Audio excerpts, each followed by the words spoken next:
Punta tayo dito sa may simbahan. Itong simbahan na ito, makapansin mo.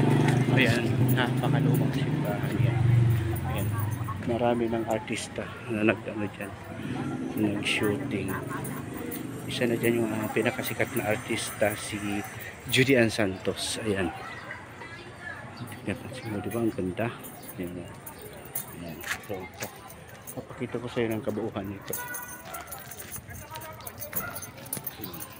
So, ito yung simbahan is napakatagal nito sa totoo lang. Napakaganda ng simbahan na to at napakaganda. Marami nang humita na nagagawa dito ng film or mga artista. Napansin mo? Ayan, ang laki, di ba? Lumang simbahan yan. So, siyempre, hindi pwede hindi natin ipapakita yung loob para makita ninyo. So, ito guys, yung loob ng simbahan na to. Kung mapapansin mo, dito pa lang, oh. Diba? Bungal pa lang. Magtirik ng kandila. Ayan. Talagang napaka-antique itong simbahan na to. Ayan, ito yung Ama ni Jesus Christ. Ayan. Kung mapapansin mo, diba? Ang luma ng simbahan, kung mapapansin mo yung kanyang simento. Ayan. Buwan. Ayan. Napakatahimik itong lugar na to. So, ayan. Hindi ko alam kung anong tawag dito sa santo na to. Arkanghel yata to. O Labrador yung meron. Ang ganda. Diba? Tapos dito yung pinaka-altar nila. Napakaganda dito guys. Napaka-antique nitong simbahan na to. Kung mapapansin ninyo. Diba? Napakatahimik. Ang sarap ng amoy. Ang amoy. Ayan. Ito yan. Ito yung pinaka-altar niya guys. Oh. Mapapansin niyo, di ba? Napakaganda ng kanyang altar. Talagang puro ukit yan. Puro ukit ng yan. Gawa ng paiti. Ayan. So kung mapapansin niyo guys, di ba? Napakaganda ng napakaganda ng mga ukit.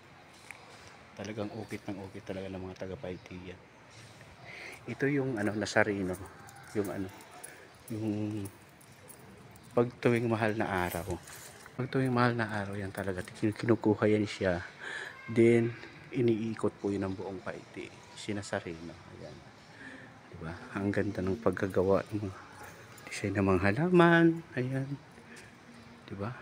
Napakayaman ng simbahan na to. Ayan yung mapapansin mo, diba? Napakaganda ng kanyang altar. Ayan,